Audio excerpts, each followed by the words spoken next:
Welcome to the Storyboard, a podcast about the creative minds behind today's leading film, television, and commercial productions. We explore the topics affecting today's top content creators, from process to politics and anything in between. The Storyboard is a joint production brought to you by Nice Shoes and Sound Lounge, leaders in post-production audio and video. I'm Sean Grace, and we're recording this conversation in one of the many opulent studios here at Sound Lounge on 5th Avenue in the Flatiron District in the heart of New York City. Today's guests are Nadia Blake, an award-winning executive producer and the former director of broadcast at Publicis, where she led a team of over 40 agency producers on national campaigns for brands such as Citibank, BMW, and P&G. And Mr. Tom Christmann, award-winning executive creative director at agencies such as JWT, Cliff Freeman, and BBDO. Tom is currently Chief Creative Officer and Partner at DiMassimo Goldstein, Ad Age's 2014 Small Agency of the Year. Tom is also the founder and commissioner of the Mad Men Bowling League. More importantly, yeah. Welcome, Nadia and Tom. You're so hired as a voiceover guy, by the way. I'll send you my reel. Okay, good. Happy to be here. Thank you for having us. Thank you. Thank you. I'd like to get both of your perspectives on the current state of the ad agency today. Starting with you, Nadia, what are some of the biggest shifts you've seen over the past several years? Well, two big ones, I suppose. From a production point of view, the shrinking budgets. I know it's been talked about an awful lot, but not something something I have to mention right now. We thought budgets were low 3 or 4 years ago, and now they're an awful lot lower than that, and continue, and that's had a large effect on the work. And then a very the other obvious one. I spent many years at Publicis, and during that time we transitioned from a very traditional agency to an agency that did both traditional and digital work, that obviously changed an awful lot of just the dynamic between who were the important people in the room and who was listening to who. Those are the big things that have changed really. Mm-hmm. Sure, Tom. What have you seen? Yeah, I think those two things are huge, and the other thing that's happening is that more and more companies are becoming going direct to people wherever they are, and not sort of focusing so much on the big media. Broadcast and even radio is down because people are choosing to engage with content from brands as opposed to it being sort of shoved in their face. So that's, for me, that's the exciting part of it. The shrinking budgets are certainly challenging, but I feel like sometimes it's fun.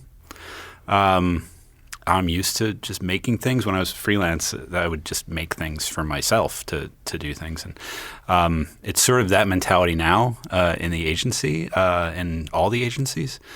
So that's exciting for me. Mm-hmm.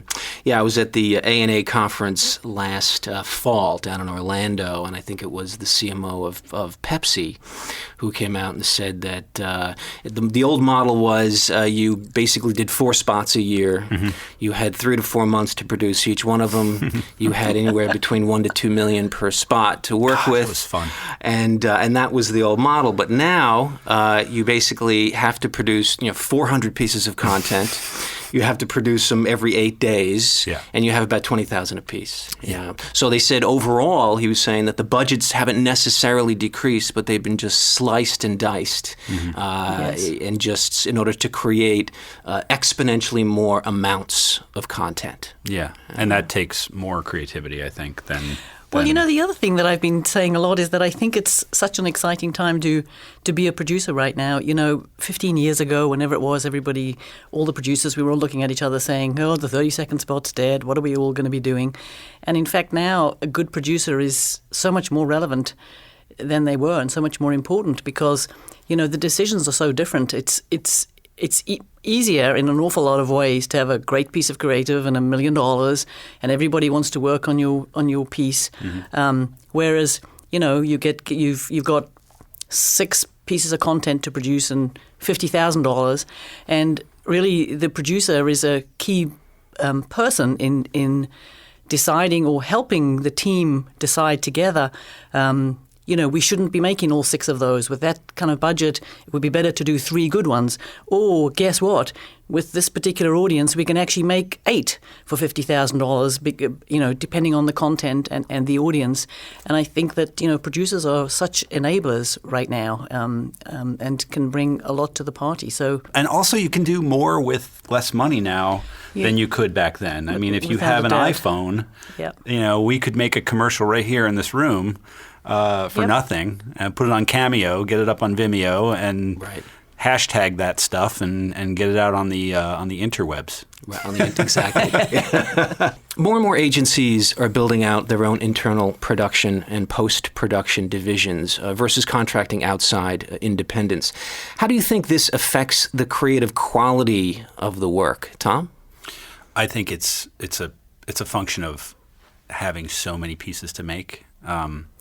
At DiMassimo Goldstein, we do use outside production companies for a lot of things. We also use our own internal things for a lot of things. Yeah. We also use the client's internal creative people and collaborate with them.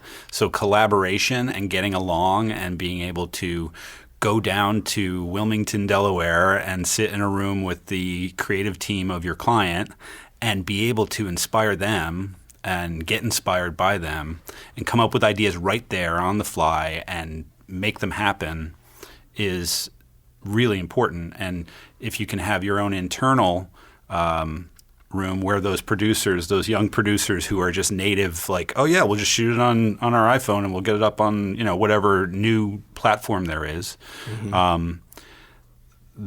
Those people are going to go to the places that are doing that and understand that. So having an internal production company, I don't think it takes away from the sort of outside production companies, because you're going to go to them when you have something that takes their expertise and say, well, Ridley Scott is the guy who knows how to do this, so we got to get him to do it. You're going to go there, but there's also these little pieces that, nobody's going to make any money on outside, and you can, build your expertise with it. So I think it's fun, and I think it's a way for everybody to just get better at making things. Mm-hmm. So you don't think it affects negatively the creative output? It's just a function of utility. No. I mean, in general, like the percentage of good creative is still, 20%? Right.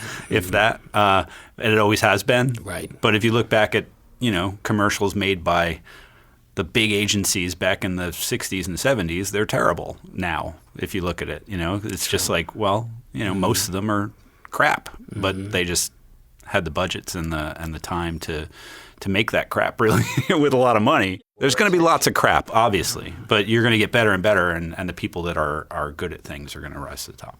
Right. Nadia, do you have a perspective on that? Well, I have a slightly different view on it. I mean, I agree that it's great to have that in-house resource. And one of the other, all the reasons that Tom mentioned, one of the other ones that you didn't mention is that so many of the creatives are so busy and work on so many pieces of business that it's useful for them to be able to pop down the hallway to in-house editorial production facilities rather than to have to go, even if it's only 20 minutes away. Right. So that's happening. But certainly what I'm seeing is, and I feel there's going to be an explosion of in-house production over the next couple of years. And I am concerned that there isn't the talent to do the work to the, to the level that I would prefer it to be at. I mean, we all know there's going to be a lot more. I mean, there's been a lot of changes happening. It's going to continue over the next few years. And this in-house production, there's so much pressure to, not even just to do, not only for the reason of doing stuff cheaply, but to capture that revenue. I fear that there will be jobs that will be, tried to wanted to do in-house, and there won't be the level of talent to do them properly. We'll see, where that goes. I mean, there'll be a learning curve, I hope. Maybe people will push it too far and then come back. I mean, I certainly agree there will always be a certain amount of production that will go out of house to the specialists. But I think that will be, that will decrease over the next few years, and the sort of work that we're doing in-house at agencies will increase. Yeah, our last episode we had Rochelle Madden, Executive Director of AICE, and Chris Franklin, who owns Big Sky. Big Sky. Big Sky, sorry. Wonderful editor. And they both had similar views, but took it from two different angles. Chris was looking at it from the creative editorial angle, feeling that the internal production divisions were there to essentially just churn out material, and they weren't nurturing talent. And he felt that there was definitely a deficit on the creative side. Rochelle was looking at it from your point of view regarding capturing revenue, and that they're seeing it as a definite revenue source. So both of them, certainly for obvious reasons, had fairly strong opinions, regarding the in-house production phenomena, and they were sort of approaching it from two different angles. I've already seen a change over the last couple of years in even the freelance editors and directors that are available for agencies to hire to work in-house. The level has already gone up in the last couple of years, and I think from production and editorial companies, that's probably a bad thing, because really what it means is there are fewer of them that are able to sustain, the amount of talent that are out there, and so more of them are becoming freelance. And it's the as I say, the talent is slightly better than it was a couple of years ago. That's available as freelance, and I assume that's going to continue. I mean, I also worry about the editorial companies that are out there. Long term, there's surely going to be fewer of them in 5 years' time than there are now. But bringing on talent is a very valid point. I mean, I talk to a lot of production companies about that, and that's one of the things that they are struggling with, because that's one of the big things that production companies do. They have their directors that are making money, and they bring up new talent, and that's tougher for them now that they're all earning less money and on each job, and so. But maybe our in-house agency facilities will step into that and be the next find the next big director. Maybe that's where they'll have that would be cool, wouldn't it? The other thing that I love about being able to make stuff quickly in-house is you can sort of prototype things in a more almost like software. So you can make a little video, get it out there in a small space, and sort of it's like we call it we've just come up with like a inspiring action lab for how to figure out what really makes people click on it. Is it this video or this video? To do that quickly as a testing method. Yeah, as research. And then sometimes it's good enough to just say, okay, then run with it, and it's just this weird little video. But, sometimes you just learn something like, oh, that insight really hits with people. So whenever we do our next thing, we have a little more money. And you can do crazy stuff, and the client will be like, all right, $20,000, let's try it. And you can sort of test your own theories and figure stuff out. So that's kind of a cool aspect of it. You need the right clients that are okay with sort of running around and trying things, but it's exciting if you can find them. That's interesting. That's fun, because it's one of the things. The example I always think of that I first really was aware of a client doing that sort of stuff is Geico. Yes, yes, they do that on a huge scale, on a huge scale, where they just have 3 or 4 different kinds of campaigns running to appeal to different people, I guess. And Martin does the same thing in house, where I heard they have different creatives work on it each time. They don't have you're the Geico team, right? They have everybody sort of running around trying to come up with the next thing. And yes, I mean, Geico, you'll see the gecko was just a one-off little thing, oh, that's funny, gecko, Geico. They put it up there, and it was a huge success, and suddenly they're like, all right, I guess we got to keep doing this one. But then they didn't stop there, where a lot of clients would be like, all right, that's tried and true, this is what works, and it's not always the truth. Sometimes it moves around, but I love the Geico example. Cause I do too, and part of the reason I do is that I suppose I've spent a lot of time in my career working with clients who, test everything and won't put any money behind anything that they know is exactly that's really going to work. So Right. it's always seemed so refreshing to me. That's the other side of the smaller budgets is you don't have to worry so much. It's not like, well, we're going to spend $30 million. It better be right. And I've been to a lot of these testing things, and there's no way they're testing like some real thing. We've picked a number, and we said, okay, if it goes in the top green box or whatever their thing is, and we all decided that was the result. And how many times have you seen something that tested really well, and then it doesn't work? Right. And everybody forgets that it tested really well, and now it didn't work. So to be able to test on the fly and to do 10 things as opposed to one thing, or 3 things in testing, and then you pick one. It's always what the client likes. It's never really about the testing. It's always just the client's just like, all right, this will cover my butt, and then I really like that one with the lizard, so let's do that one. I've probably pissed off a lot of people just now.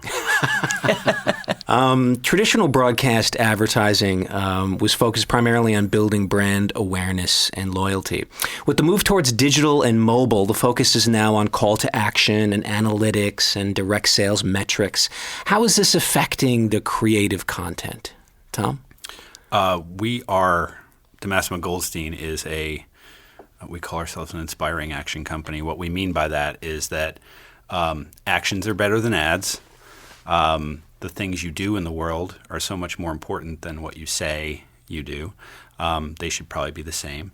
And there's a direct model revolution happening, things from Tesla cars to, what is the shave, the razor blade one? not Gillette, the Dollar Shave Club. Dollar Shave Club. Yeah, Shave Club, yeah. Everything from razor blades to cars is becoming direct model. People don't want, if they can get it, I mean, Amazon obviously sells everything direct model. If they can get it sent to them, they'll do it. So we have to figure out a way for not everything to be selling and not everything to have a call to action, but for everything to come from the same place of the same voice, so that, you know, you're not the guy who's always asking for like, hey, what, you know, buy this thing, but you're the same guy who was really funny last week who is now saying like, hey, I think you'd like this. I think that's the other part of like using different agencies for different things, is that oftentimes the direct, quote unquote, direct agencies aren't as good at telling the story, and the story agencies, the brand agencies, don't really care about selling, or they're like, oh, it's so hard for a TV ad to sell a thing, which is true. Yeah. But you gotta sort of. It's all brand, because when you get the email in your box, it should feel like it's coming from the same place. It shouldn't feel like if I wrote you an email and it felt like somebody else wrote it, you'd be like, right. What's this about? Who's this impersonator? Yeah, that's not Tom. Right. So like you gotta figure that out, because and I think that's exciting and fun. And I started in direct, and I was at Ogilvy Direct, and it was my first job, and I was like, oh my God, I'm in direct mail, and what am I doing here? And all I wanted to do was get out. But those 2 years at Ogilvy taught me about to write longer than 5 words, but also about like, it is about getting somebody to do something. So everything I did in television too has always been sort of like, so what is the feeling we want people to get, or what is the thing we want them to do, or how can we sort of make it more fun to do the thing. So it's sort of, I think everybody should at least read a book on it, because it'll inform everything you're doing. There's a lot of bad direct selling, but wasn't that David Ogilvy's original sort of philosophy regarding advertising? He did say that, yes. And he was also a big direct marketer guy. Everyone should spend 2 years in direct. That's what he said. Yeah. And that's what I did. Shucks, that's a mistake I made. There you go. Perhaps it's not too late. There's still time. I'll have to go and spend my 2 years. Yeah. Do you have any perspective on that, I Nadia? don't think so. I mean, I'd love to say, what he said, really. I was pleasantly surprised 2 nights ago. I have a 20-year-old son who, he's at that age where lots of things are changing in his life, and he came to me a couple of nights ago and said, "Have you seen that great ad for Procter & Gamble for the Olympics?" Yeah. And he's 20 years old, and he's talking to me about a Procter & Gamble ad. Shocking. And of course he knows what I do, and he knows I've worked on a lot of Procter & Gamble ads, and, Was he buttering you up for something, Nadia? Was he about to ask a favor Well, of some if sort? he did it pretty well, because I didn't notice. You'll get the email soon with the call to action. But still, I mean, he actually, he noticed it and remembered what it was for and all of those things. And, it must have popped up in some feed or other that he was watching, because he's certainly not watching any broadcast TV. That's what we all have to do. Yeah. Right.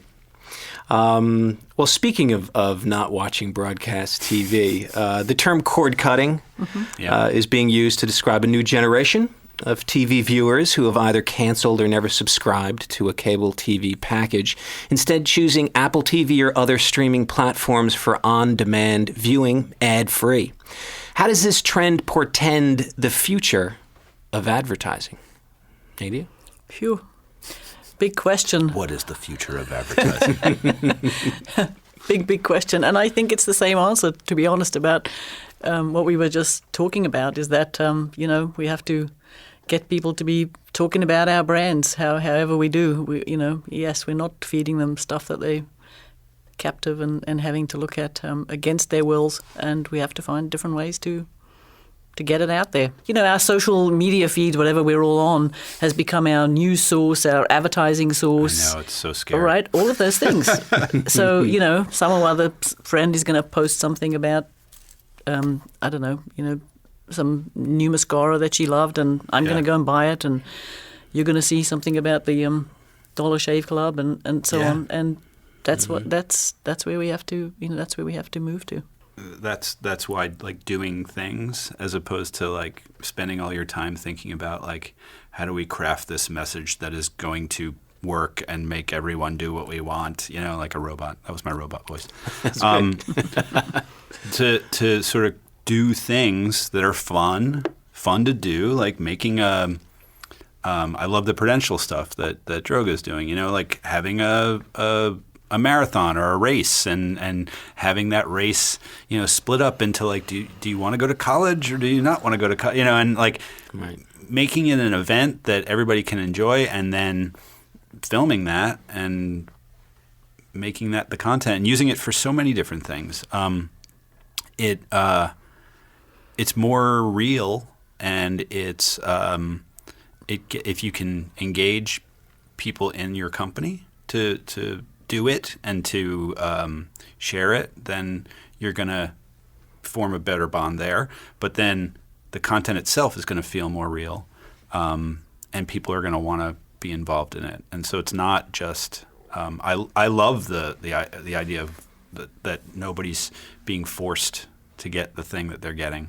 Absolutely. That they're choosing, right? They're sort of in there, because when you're surrounded by your friends on Facebook and you see something fun that somebody's posted, you're much more likely to like that or share it yourself, or so it's just a better environment. Like you're not in the living room with the family anymore, but you're in this family environment. So it's sort of the same thing, but you can do it many different ways. You can do it in words, you can do it in a picture or a meme or a video, or you can sort of so it's much more fun, but much more complicated and to figure out, and it's all new, so we have to sort of figure it out as we go. Right. But yeah, I'm trying to cut the cord myself, and it's really hard. Yeah, me too. Because there's so many things. Like, you need your fast internet, you need this show and that show, and well, it's the live shows. I think that's what's keeping everybody. I mean, certainly my household, my husband's a big soccer fan. Soccer, right? Yeah. So you can pay for so we pay English Premier League. Yes, exactly. Soccer. So you can pay for that package, right? Yes. But I just got an HD, not to digress a little bit, but I just got an HD antenna, the $10 from Radio Shack. I plugged it into my Xbox with a little converter that Xbox sells for $60, which is crazy. But I plugged it into my Xbox, and suddenly I get all the live channels from the towers here in New York, HD for free. Wow. Yeah, Wow. it's crazy. Who knew that existed? So it's coming from the networks? It's like, remember when you were a kid and you had the rabbit ears Wow. on the Right. TV? Not you guys so much, but Right. Sure. us at this table. It's like that. Yeah. It's Over the air. It's just more, over the air. They call it over the air HD. Right. And I think people don't know it exists. I figured something out. I feel like a pioneer. Yeah, you sound like it. I'm going to look into this. I'm living in the 50s in my house. Honey, I need more tinfoil. Yes, I remember those days. Yeah. Well, I read recently that Saturday Night Live has announced that they're cutting 30% of their conventional ad time in favor of branded content. I'd like to get both of your thoughts on this. Do you think branded content is more effective than conventional advertising? It's such a difficult thing to define exactly branded content, and I think if it's done well, yes, it's. Of course, as we just said, I don't want anybody to be forced to watch something that I've worked on. I would love them to be happy to see it and to seek it out even. Yes, it's a great idea, but depends really exactly what that means. Branded content. I mean, Saturday Night Live is an easy one for you to think. Of what they can do. Right. But for a lot of shows, I mean, there was a time, whenever it was, I don't know, a few years ago, when people were trying to do too much branded content, and it was all much too obvious and sort of slightly annoying. Right. Remember Almost, that? almost, yeah. Remember we cared at one point, and now suddenly we don't? Like, oh, that was good. I like that they did that. But, it's I think it's no bad thing, and presumably they're really catching up with people who aren't watching it live on when it's on air and skipping the ads. So. Right.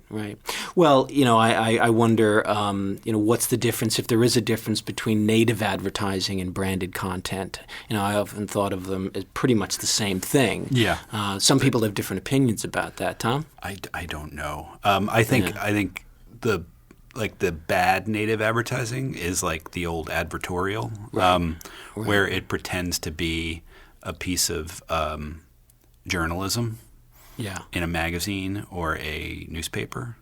I think that's what people mean when they say native content. Right. And it's so obvious. I was just today I clicked on something, and it was like the examiner.com, and it was talking about something, and I forget what, and I was like, this is so, because I had seen some ad copy and it was the exact same thing, but in written like it was, with the place and the date and the author. Byline. The byline. And I'm like, wait a minute. And it's just like, you're shooting yourself in the foot, because people will figure it out. They'll find you out. Right. You can't do it that way. You can't use it as a trick. I think if you use it as like, we love Saturday Night Live here at Doritos, and so we want to join in on their fun because we're all about fun, and then it's totally cool, because then it seems like you guys have the same, sort of worldview and your friends, and right. So there and crosses especially if into, it's really funny, and that crosses into then branded content, in your opinion. Yeah, right. I think that's the better way to go. Right.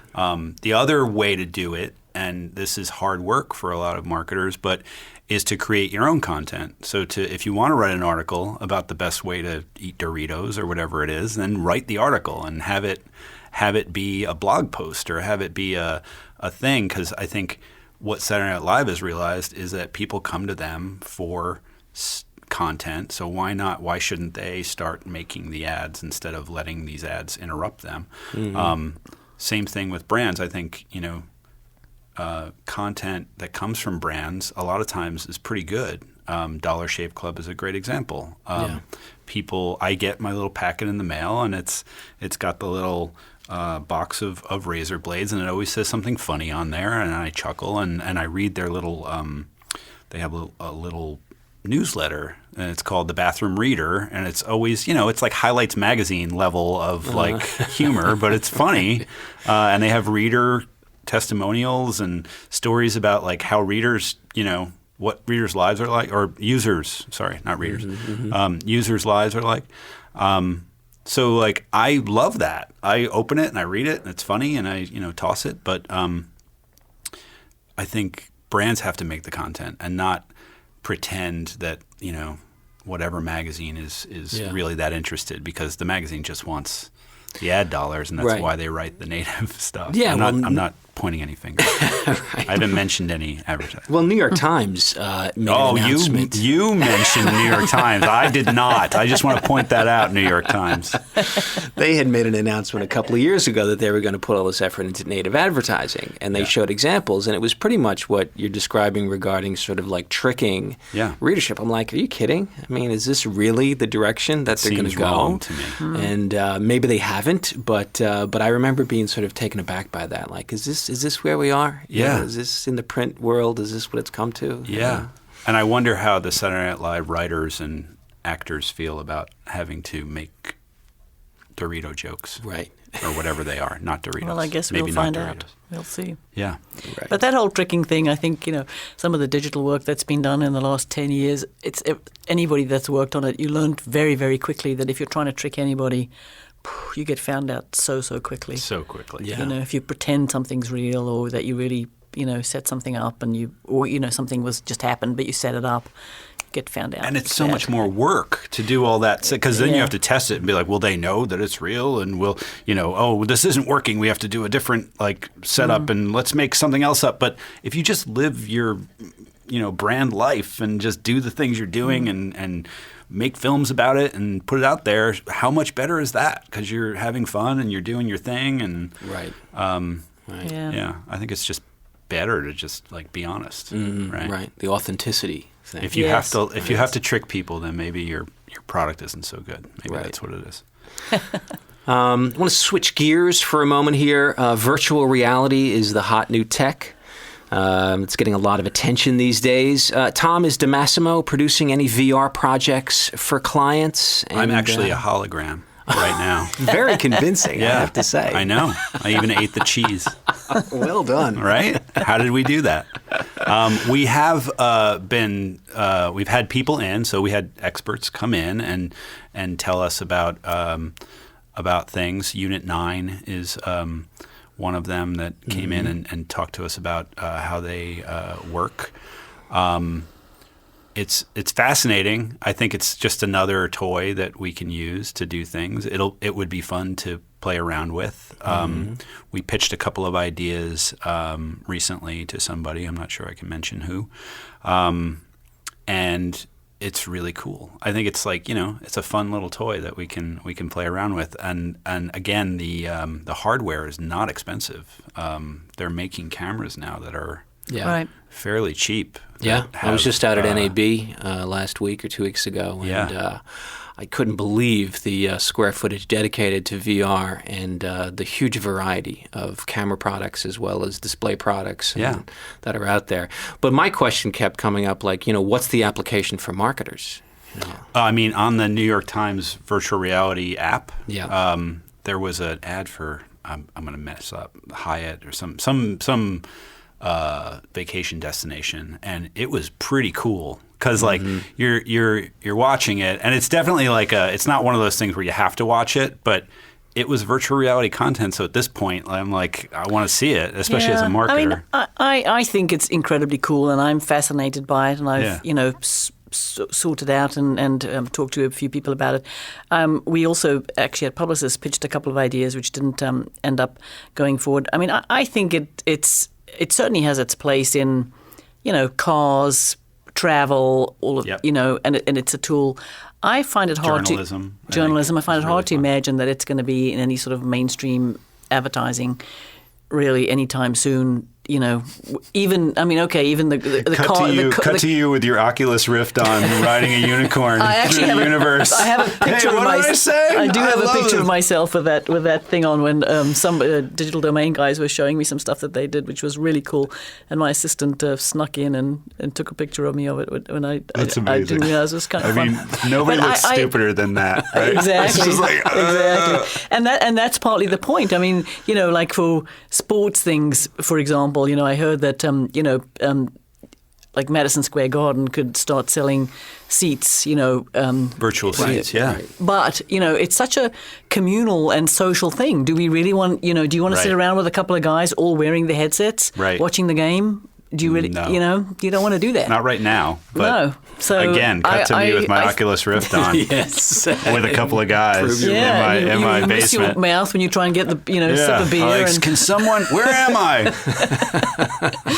Tom, put your pants back on. I think it's incredibly cool, and I've seen a lot of stuff that I love, and I find it hard to imagine that it's going to be in mainstream advertising anytime soon unless something changes. Right.